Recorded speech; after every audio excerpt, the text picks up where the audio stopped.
Hi guys, and good morning. Today I get to talk to you about the movie Come Away. Now, when I saw the trailer for this and when I read about it, I thought this could be a very magical movie, a very good family movie, and I had the opportunity to screen it last night, and let me tell you, I am so glad I decided not to watch it with my kids, because this movie, even though it seems like it should be a family movie and it seems like it's marketed towards kids, my children, and I'm very lenient on what I show my kids, and I would never let my 7-year-old watch this. My 9-year-old maybe, but even then probably not. And I'm going to tell you why, and I'll also give you my review of Come Away, available to watch tomorrow, November 13th, digital on demand, as well as in some theaters. Hey, Tessa from Mama's Geeky here. Thank you so much for stopping by my YouTube channel.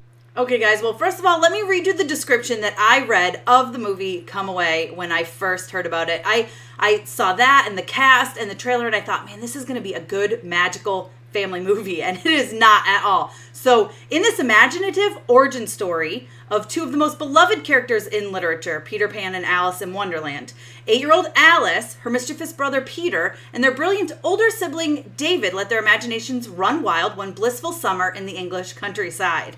Sounds good enough so far, right? I did find it weird that I was like, Peter Pan and Alice in Wonderland are like siblings. This is weird, but all right, let's keep looking. Encouraged by their parents, Jack and Rose, Titanic, anyone? All right, moving on. The kids' make-believe tea parties, sword fights, and pirate ship adventures come to an abrupt end when tragedy strikes. So this is all in the description of the movie before you watch it, which is a little annoying that you know there's going to be a big tragedy. Peter, eager to prove himself a hero to his grief-stricken and financially struggling parents, grief-stricken, I immediately knew someone died. And then they say, journeys with Alice to London, so Alice and Peter are okay. I mean, figure that one out. It's not rocket science. Where they try to sell a treasured heirloom to a sinister pawn shop owner known as CJ. Returning home, Alice seeks temporary refuge in a wondrous rabbit hole while Peter permanently escapes reality by entering a magical realm as leader of the Lost Boys. So this is all just in the description, and I'm like, I feel like I just watched the whole movie. However, there's a lot more to the movie. Of course, there's a lot more depth. But this is, it's really dark. As you can tell, they say grief-stricken. Yes, I mean, this is a kind of a spoiler, but not really, because it happens in the first, 15 or so minutes. The older brother dies. And it's a very dramatic scene. And it's probably too much for young kids. Not only that, later you see a picture of him in his coffin and you're like, whoa, whoa, whoa, that wasn't even necessary. As a mom, I was like, ow, I didn't need to see this kid lying there. We knew he died. Did we need to show that as well? No. The answer is no, you didn't. It was way too much.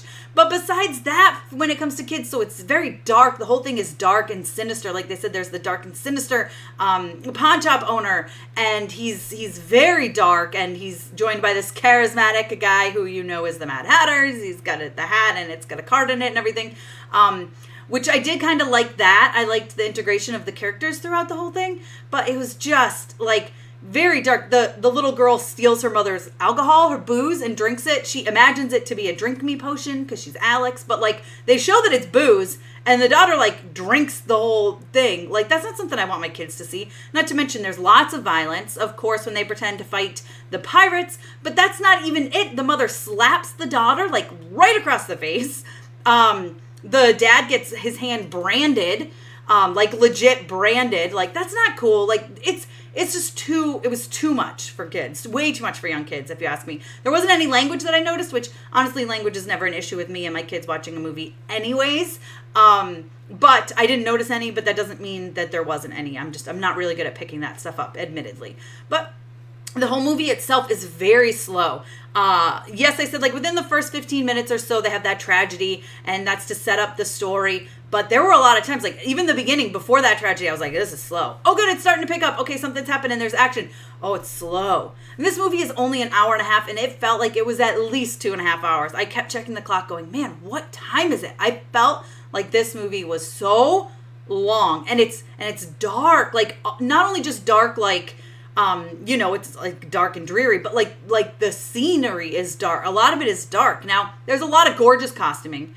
Every single actor is phenomenal. I mean, the parents are Angelina Jolie and David. I'm going to say his name wrong. Oh my God. Okay. I'm going gonna say it wrong. Oyelowo. Listen, I said it wrong, but you guys know exactly who I'm talking about. He's very talented. I expected this to be good. The kids were fantastic. I mean, they were really great. For me, honestly, the last 15, 20 minutes was the best part.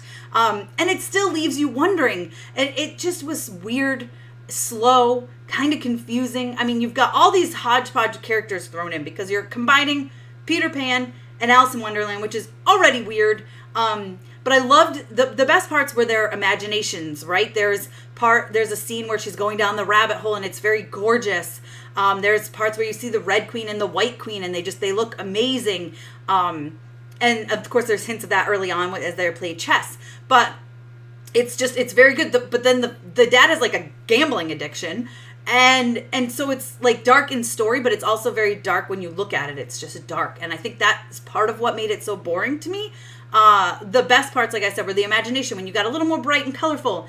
At the very end, I liked the end a lot. It was a little weird when you think about it because it doesn't make sense with Peter Pan and Alice, but I get that they took it and they made it its own thing. That's fine. I don't want to give away the ending here. But it was just... I was just so slow, and it stinks because this looks so good on paper. We've got a phenomenal cast. We've got a really interesting story. It sounds like it's a very interesting plot and interesting story, and it's just, there's not enough going on to hold your attention. It's not made for kids. It seems like it's supposed to be made for kids. It's definitely not made, at least for younger kids. There's no way. And even I don't want my older kids seeing like, hey, you can steal your mom's booze and drink a whole thing and then you have magical adventures. Like, that's not really something I want to teach my children. I don't know about you guys, but I'm not cool with my kids like stealing alcohol and drinking a whole bottle just so that they can maybe like have an adventure and think they're teeny tiny and walk around. No, not cool. All right. It was the last 15, 20 minutes were very beautiful. I was sucked in. I loved it. I loved the energy of it. I loved the scenes. I loved the heart of it. But unfortunately, it doesn't make up for the rest of the movie, which again is just very slow. Very slow. And I would say, cut out half an hour, bits and pieces here and there, and it might work. But not when you have an hour and a half long movie. Because it felt very long. It felt really long, and it's only an hour and 34 minutes. So unfortunately, I have to give this a don't bother to watch it. If you're looking for a magical adventure type movie, Jingle Jangle, A Christmas Journey is coming to Netflix as well tomorrow, and that's a gorgeous movie. Absolutely stunning. It's fun. It's magical. It's a musical. It's a bit longer at about 2 hours, but it doesn't feel like it. That movie feels a lot shorter than this one did. This is much better than that movie, Wendy, that was another adaptation of Peter Pan. I love Peter Pan. And Alice in Wonderland. So maybe that's part of it too, my bias. It was just weird what they picked and chose from each story and mashed it together. It just felt very, very muddled. It felt like they were trying to include some characters. You know what I mean? It felt like they shoved them in there as best they could, some of them. The little girl, Alice, does have a stuffed white rabbit, and she has these two little dolls that look like little twins, clearly like Tweedledee and Tweedledum, which, I mean, I thought those were good little additions here, but unfortunately it just doesn't make the movie watchable for me. It's very slow. I give it a 2 out of 5, and that's being generous, and that's because of the last 15 or so minutes. If you guys have seen Come Away, let me know what you thought down below in the comments. I really, truly hope you enjoyed it. I know some people enjoyed it. Actually, I have some friends that were the opposite of me, liked the beginning and didn't like the end.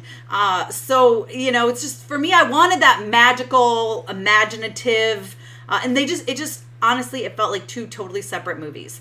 The beginning was this dark and dreary story, and then at the end you have all this imagination and wonder, and then you're also kind of like, did this happen or did this not happen? Was this Alice's way of coping with her brother's death? Like, what is it actually what happened? Like, I literally saw her pick up a bottle of booze and drink it, and I know it wasn't Drink Me Potion from Alice in Wonderland. So it leaves you a little confused. It doesn't feel like it solidifies that.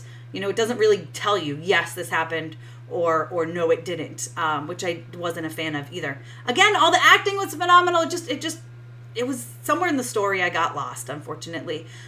Be sure to give me a thumbs up. Don't forget to subscribe and hit the notification bell so you don't miss out on more videos like this one. You can follow me over on Instagram and Twitter. I'm at Mama's Geeky over there, MAMASGEEKY.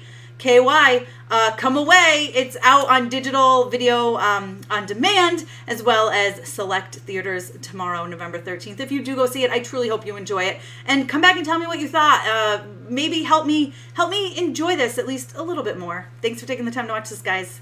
Bye.